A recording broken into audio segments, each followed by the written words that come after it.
ఈరోజు టాపిక్ వచ్చేసి మన సాఫ్ట్వేర్ టెస్టింగ్లో 4 ఇంపార్టెంట్ మెథడ్స్ అయితే ఉంటాయి. సో వాటి గురించి మనం ఈ వీడియోలో తెలుసుకుందాము. సో ఆ మెథడ్స్ ఏంటంటే జనరల్గా మనకి ఇంటర్వ్యూ క్వశ్చన్స్లో కూడా అడుగుతారు. సో నెక్స్ట్ మనం ఎప్పుడైతే సాఫ్ట్వేర్ టెస్టింగ్లో లైక్ ఆ ప్రాజెక్ట్లో వర్క్ చేస్తున్నప్పుడు సో ఈ మెథడ్స్ మీద వర్క్ చేయడం అయితే జరుగుతుంది. సో అందరికీ ఎవరైతే క్యూఏ ఉన్నారో, ఎవరైతే టెస్టర్స్ ఉన్నారో సో కంపల్సరీగా సో ఈ మెథడ్స్ గురించి అయితే తెలుసుకోవాలి. సో అందుకని ఇంపార్టెంట్ కాబట్టి ఈ వీడియో అయితే చేస్తున్నాను. సో ఈ వీడియోని స్కిప్ చేయకుండా చివరి వరకు చూడండి. అలాగే ఈ వీడియోని లైక్ చేయండి. సో కొత్తగా ఎవరైతే చూస్తున్నారో సో తప్పకుండా సబ్స్క్రైబ్ చేసుకోండి. సో ఇంకా మనం టాపిక్లోకి వెళ్ళిపోదాం. ఇక్కడ మనం జనరల్గా చూసుకుంటే సో 4 మెథడ్స్ అయితే ఉంటాయి. సో ఇక్కడ ఫస్ట్ వన్ వచ్చేసి యూనిట్ టెస్టింగ్ లేదా కాంపోనెంట్ టెస్టింగ్ అంటారు. సెకండ్ వన్ వచ్చేసి ఇంటిగ్రేషన్ టెస్టింగ్. థర్డ్ వన్ వచ్చేసి సిస్టమ్ టెస్టింగ్. ఫోర్త్ వన్ వచ్చేసి యాక్సెప్టెన్సీ టెస్టింగ్. సో ఇది జనరల్గా మనకి 4 methods. So one by one ఒక్కొక్కటి దాని గురించి మనము క్లియర్గా డెఫినేషను ప్లస్ దానికి సంబంధించిన ఎగ్జాంపుల్ కూడా చూద్దాము. ఫస్ట్ వన్ వచ్చేసి component testing. So component testing అంటే ఏంటి, సో వీటికి సంబంధించిన ఎగ్జాంపుల్ కూడా ఇచ్చినారు. ఫస్ట్ మనం ఎగ్జాంపుల్ చూద్దాం. ఎగ్జాంపుల్ ఏంటనేది. So suppose we have one website which includes 5 different web pages. Therefore, testing each web page individually and with the isolation of other components is signified as component testing. So ఇది వాళ్ళు ఇచ్చిన example. So first మనం ఇంకా బ్రీఫ్గా component testing అంటే ఏంటి అనే దాని తెలుసుకుందాము. సో జనరల్గా మనకి మీరు వెబ్సైట్ చూస్తుంటారు. వెబ్సైట్ కానీ ఫర్ ఎగ్జాంపుల్ జీమెయిల్ ఉంది. సో జీమెయిల్లో మనకు డిఫరెంట్ టైప్ ఆఫ్ ఫీచర్స్ అయితే ఉంటాయి. సో మనకి సింపుల్గా చెప్పాలంటే ఒక మెయిల్ పంపించడానికి కంపోజ్ మెయిల్ అనే ఒక బటన్ అయితే ఉంటుంది. Next inbox, out box, sent box, draft. So ఇలాంటి డిఫరెంట్ మనకి ఆప్షన్స్ అయితే ఉంటాయి. సో ఈచ్ ఆప్షన్ని మనం ఒక కాంపోనెంట్ అనుకోవచ్చు. సో ప్రతి ఒక్క కాంపోనెంట్ని డెవలప్ చేసి సో దాన్ని టెస్ట్ చేయడము, సో నెక్స్ట్ కాంపోనెంట్ మళ్ళీ డెవలప్ చేయడము. సో ఇలాంటి ప్రాసెస్ అనేది 1 by 1 జరుగుతూ ఉంటుంది. సో జనరల్గా మనకి డెవలప్మెంట్ ఫేజ్లో సో ఈ విధంగా మనము డెవలప్ చేసే ప్రాసెస్ని మనము కాంపోనెంట్స్ అంటారు. సో వీటిని ఇండివిజువల్గా టెస్ట్ చేస్తారు. సో గ్రూప్గా కాకుండా ఇండివిజువల్గా ఒక్కొక్క కాంపోనెంట్ ఏ విధంగా వర్క్ అవుతుంది, సో దీనికి సంబంధించిన రిక్వైర్మెంట్ ఏంటి, దీనికి సంబంధించిన అవుట్పుట్ ఏ విధంగా వస్తుంది, ఎక్స్పెక్టేషన్స్ ఏంటి, యాక్చువల్ రిజల్ట్స్ ఏంటి, సో అనే ఫోకస్ మీద దీని మీద ఈ కాంపోనెంట్ మీద వర్క్ చేయడం అయితే జరుగుతుంది. సో దాని తర్వాత మనకి నెక్స్ట్ కాంపోనెంట్ మీద వర్క్ చేస్తారు. సో ఫైనల్గా ఈ కాంపోనెంట్స్ అన్ని ఇంటిగ్రేట్ చేస్తారు, అంటే మెర్జ్ చేస్తారు. సో మెర్జ్ చేసే ప్రాసెస్ని ఇంటిగ్రేషన్ టెస్టింగ్ అంటారు. సో మళ్ళీ దాని గురించి నెక్స్ట్ చూద్దాము. సో ప్రజెంట్ కాంపోనెంట్స్ అంటే ఏంటంటే ఇండివిజువల్గా లైక్ ఇండివిజువల్ మాడ్యూల్స్ అనొచ్చు లేదా ఫ్యూచర్స్ అనొచ్చు. సో ఈ విధంగా మనం ఇండివిజువల్గా టెస్ట్ చేసే ప్రాసెస్ని మనము లైక్ కాంపోనెంట్ టెస్టింగ్ అంటారు. సో నెక్స్ట్ ఆప్షన్ చూసుకుంటే నెక్స్ట్ వన్ వచ్చేసి integration testing. Integration testing is one of the agile methodology of software testing where individual components or units of a code are tested to validate interaction among different software system modules. In this process, these system components are either tested as a single group or organized iteratively. So ఇది జనరల్గా మనకి ఇంటిగ్రేషన్కి సంబంధించిన like definition అనుకోవచ్చు. So ఇంకా మనం real టైంలో చూసుకుంటే so integration testing అంటే మీకు చాలామందికి ఐడియా అయితే ఉంటుంది. సో సింపుల్గా చెప్పాలంటే సో మనం ఇంతకు ప్రీవియస్ ముందు కాంపోనెంట్ టెస్టింగ్ అన్నాము. సో ఇండివిజువల్ కాంపోనెంట్స్ని దాని యొక్క ఫంక్షనాలిటీ టెస్ట్ చేయడం అయితే జరుగుతుంది. సో ఇంటిగ్రేట్ అంటే సో ఏవైతే కాంపోనెంట్స్ ఉన్నాయో, ఏదైతే మాడ్యూల్స్ ఉన్నాయో అవన్నీ మెర్జ్ చేసేస్తారు.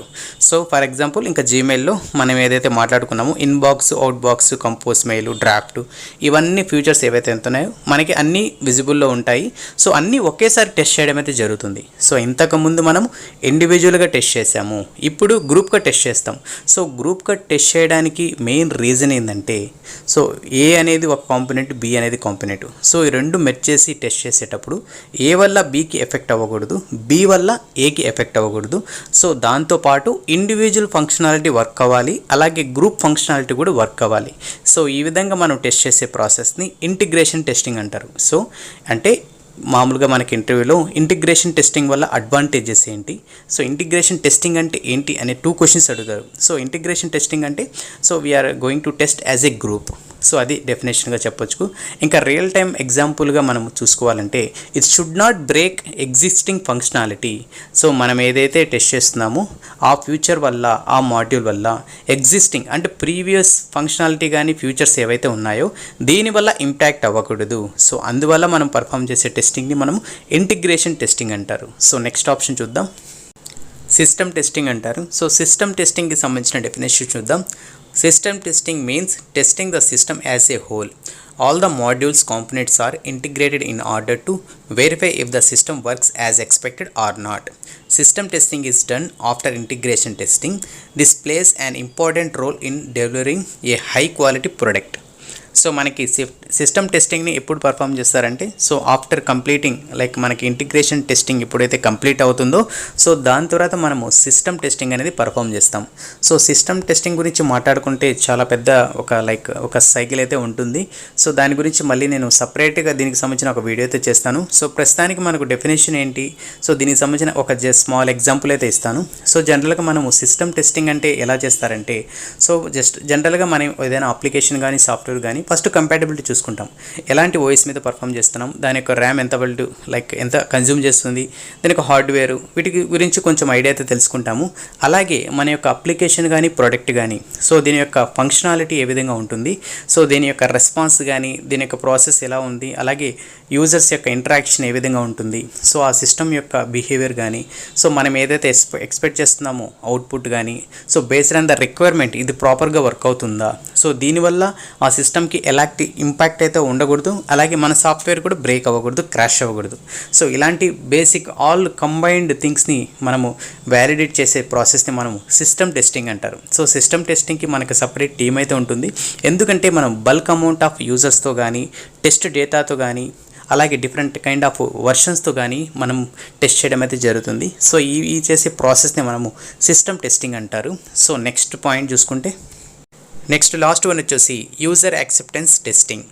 So it is a type of testing performed by the end user are client to verify accept the software system before moving the software application to the production environment, and UAT is done in the final phase of testing after functional integration and system testing is done.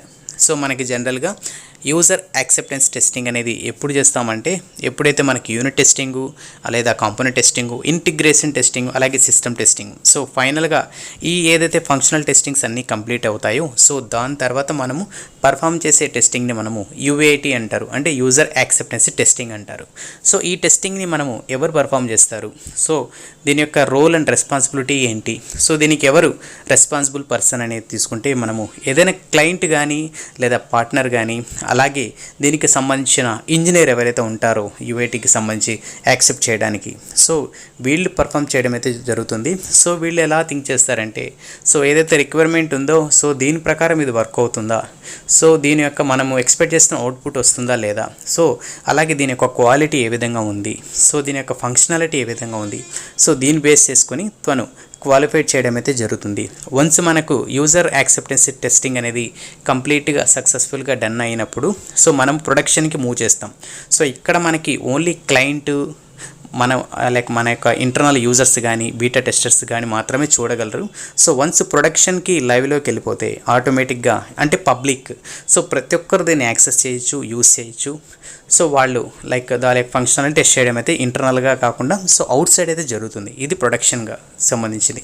కాకపోతే before మనకు acceptance testing అనేది మనకి ఇంటర్నల్గా చేస్తారు కాబట్టి so internal nothing but మన ఇంజనీర్స్తో కాకుండా మన బీటా టెస్ట్ కానీ మన క్లయింట్ కానీ యూజర్స్ ఎండ్ యూజర్స్ కూడా టెస్ట్ చేయడం అయితే జరుగుతుంది. అంటే మన ప్రొడక్ట్ పార్ట్నర్స్ అనుకోండి, సో వాళ్ళు టెస్ట్ చేస్తారు కాబట్టి ఏమైనా ఇష్యూస్ ఉంటే ఇంకా సో వాళ్ళ నుంచి ఫీడ్బ్యాక్ తీసుకుంటాము, వాటిని టెస్ట్ చేసి మళ్ళీ ఫిక్స్ చేసి టెస్ట్ చేసి మళ్ళీ మనము వాళ్ళకి అప్డేట్ చేయడం అయితే జరుగుతుంది. సో ఈ విధంగా మనకి అదొక ఫైనల్ ఫేస్ అనుకోండి. సో ఆ ఫేస్లో కానీ అంతా కంప్లీట్ అయిపోయి పర్ఫెక్ట్గా వర్క్ అవుతుంది, ఎలాంటి ఇష్యూస్ లేవు, సో హ్యాపీగా ఉన్నారు క్లయింట్ కానీ so based on the time ఆ టైం తగ్గట్టు మనము వర్క్ చేసాము, సో కంప్లీట్ చేసాము టాస్క్ అనుకుంటే సో వాళ్ళు యాక్సెప్ట్ చేసి సో దాన్ని మూవ్ చేయడం అయితే జరుగుతుంది. సో దాని తర్వాత మనం ప్రొడక్షన్కి అంటే లైవ్లోకి ఆ ప్రోడక్ట్ని కానీ ఆ సాఫ్ట్వేర్ని కానీ డిప్లాయ్ చేయడం అయితే జరుగుతుంది. సో ఈ విధంగా మనం చేసే ప్రాసెస్ని మనము యూజర్ యాక్సెప్టెన్స్ టెస్టింగ్ అంటారు. సో ఇది కూడా ఒక మెయిన్ రోల్ ప్లే చేస్తుంది. ఎందుకంటే మనము ఫైనల్గా మనం సాటిస్ఫై చేయాల్సింది క్లయింట్ని అలాగే మన ఇండివిజువల్స్ని కాబట్టి కాబట్టి సో వాళ్ళు కానీ హ్యాపీగా ఉంటే సో మనకి మంచి ఫీడ్బ్యాక్ వస్తుంది, అలాగే మంచి లైక్ అప్రైజల్స్ కానీ అలాగే మంచి గుడ్ లైక్ మంచి బూస్ట్ అయితే ఉంటుంది మన వర్కింగ్ స్టైల్లో చూసుకుంటే. సో ఈ విధంగా మనము వర్క్ చేయాలి. సో మంచిగా క్లయింట్ని మనము మంచిగా లైక్ తన యొక్క ఏదైతే ఎక్స్పెక్ట్ చేస్తున్నారో సో ఆ క్వాలిటీ ఆ ఫంక్షనాలిటీ ఇవ్వడం మన యొక్క రెస్పాన్సిబిలిటీ.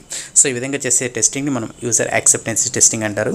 సో ఇలాంటి మనకు టెస్టింగ్ మెథడ్స్ అయితే ఉన్నాయి సాఫ్ట్వేర్లో. సో కంపల్సరిగా ప్రతి ఒక్కరు వీటి గురించి తెలుసుకోవాలి, నేర్చుకోవాలి.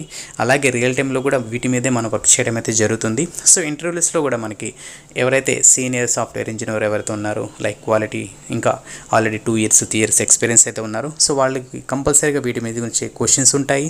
అలాగే దీనికి సంబంధించిన డెఫినేషన్ కూడా వాళ్ళు ఎక్స్పెక్ట్ చేయడం అయితే జరుగుతుంది. సో ఇది ఫ్రెండ్స్ ఈరోజు వీడియో నచ్చినట్టయితే జస్ట్ లైక్ చేయండి. అలాగే మీ సపోర్ట్ ఎప్పుడు ఉండాలని మనస్ఫూర్తి కోరుకుంటున్నాను. సో కొత్తగా ఎవరైతే చూస్తున్నారో సో సబ్స్క్రైబ్ కూడా చేసుకోండి. సో నెక్స్ట్ వీడియోలో మళ్ళీ కలుద్దాం. సో ఇంకేమైనా మీకు డౌట్స్ ఉన్నా కామెంట్ రూపంలో జస్ట్ చెప్పండి. సో అలాగే క్లియర్ చేస్తాను. అలాగే ఇంకేమైనా టాపిక్స్ కావాలన్నా గురించి జస్ట్ కామెంట్ చేయండి. సో వాటి మీద కూడా వర్క్ చేస్తాను.